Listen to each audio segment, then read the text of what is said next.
Enough is enough. The worst run of form in 8 years for England. No win in 5 games. No goals scored.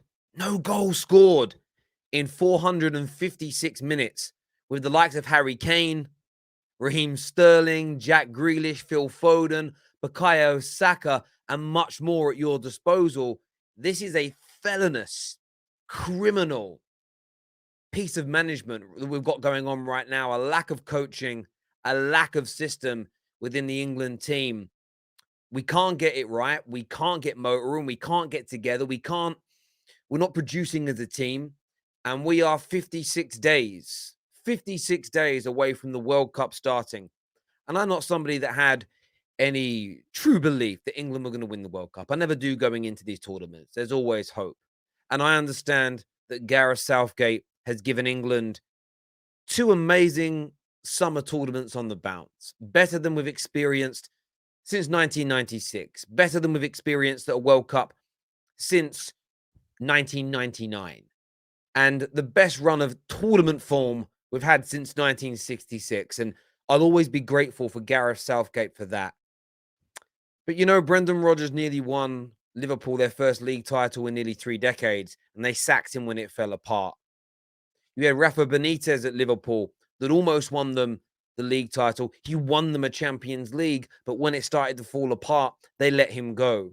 Thomas Tuchel went to Chelsea and won them their second Champions League, and it started to fall away, so they sacked him. Sticking with Gareth Southgate is a disgraceful decision from the FA if they do. As I've just mentioned there, and yes, I'm talking about club form, but the principle remains the same. It doesn't matter what somebody has done for you in their past. If in the here and now they are taking you backwards, if they are not utilizing the squad that you've got to hand, you're going to be in big, big trouble. And when you look at the game tonight, and I'm just looking back at the statistics here while I'm live, this is an Italian team, by the way, that got slapped by Germany. This is an Italian team that's injury-ridden. This is an Italian team that didn't qualify for the World Cup themselves, and England could barely lay a glove on them. Barely lay a glove. This isn't, I know they're European champions themselves, but they've not been in great form. We did manage to have 14 shots on goal in this game, but how many of them were from real dangerous positions? Harry Kane had 2 shots on the bounce blocked, which could have led to a goal. There was a Bellingham header near the end where, he maybe could have done a little bit better, but everything else was from distance. There was no real clear-cut opportunities. There really, really wasn't. 4 shots on target throughout the course of the whole game. And Italy weren't much better than we were, for all intents and purposes. But I don't care about how good or bad Italy are right now. I'm a fan of the England national team, and we are absolutely shocking. We have bukayo Saka, who is one of the best right-sided attackers in the Premier League. The best England have got. And he's starting at left wing-back. That is criminal.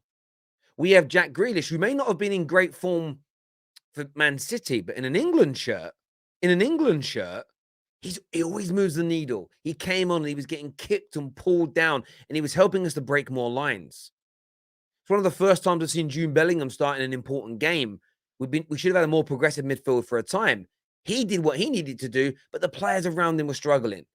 We played with 3 at the back, and we really didn't need to because we were a much better team when we went to 4 at the back. Of course, we were being caught on the counter. That's because we were opening up more than we would like to because we were losing. But another negative approach. So even when you put Jude Bellingham in, you're still sacrificing our attack by making us play too negatively. You put Kyle Walker in a centre-back role.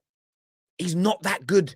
He's not that good at it. But the only reason you put Kyle Walker there is because you insist on playing Harry Maguire, who's out of form and hasn't really kicked a ball all season. You need Kyle Walker there to cover the lack of pace from him and Dyer. Not picking certain players because of form is costing us. Tomori should be starting in this team. For me, he should be there. Other players should have been in the squad, the likes of Jadon Sancho, that are in good form, but he isn't there.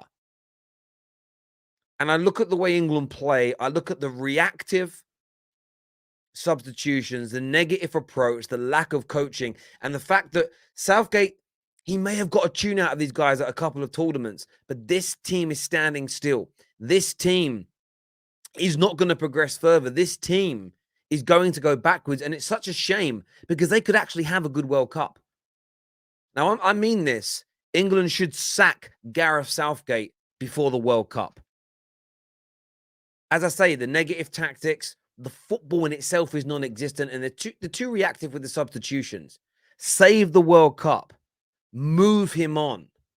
For me, that's what has to happen here. It has to happen without a shadow of a doubt. That is what has to happen. No doubt about it in my mind. Some will say it's too close to the World Cup, but I think that could send some shockwaves through world football. Who's available right now? Who should be the next England manager? Maybe they were looking at Graham Potter. For me, who knows English football well? Who would command respect from this dressing room? I'd go for Maurizio Pochettino. That is who I'd go for.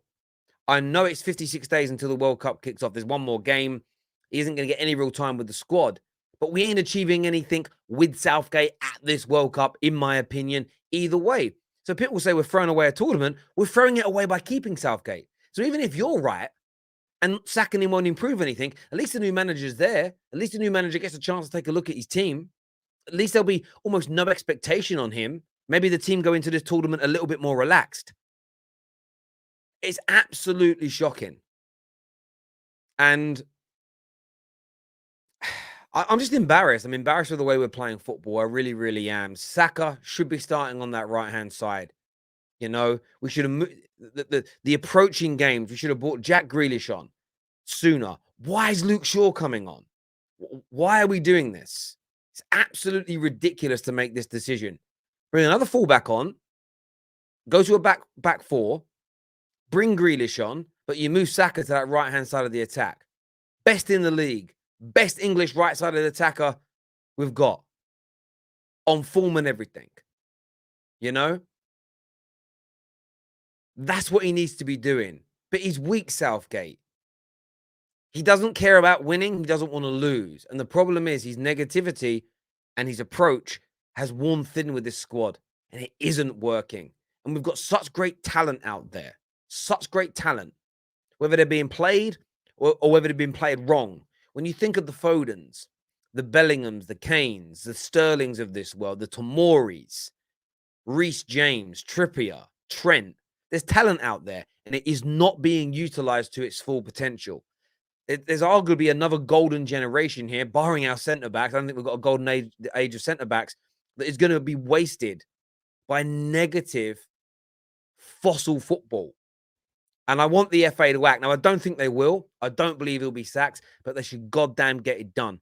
Do me a favor before you leave today, people. Make sure you scan the QR code or download the One Football app for all the latest reactions to England's further defeat, their relegation within the Nations League itself. And what do you think should happen? Should the manager be sacked? I want your views. I want your opinions. I'll speak to you all again soon. Thank you very much. Take care. Goodbye. God bless. God bless.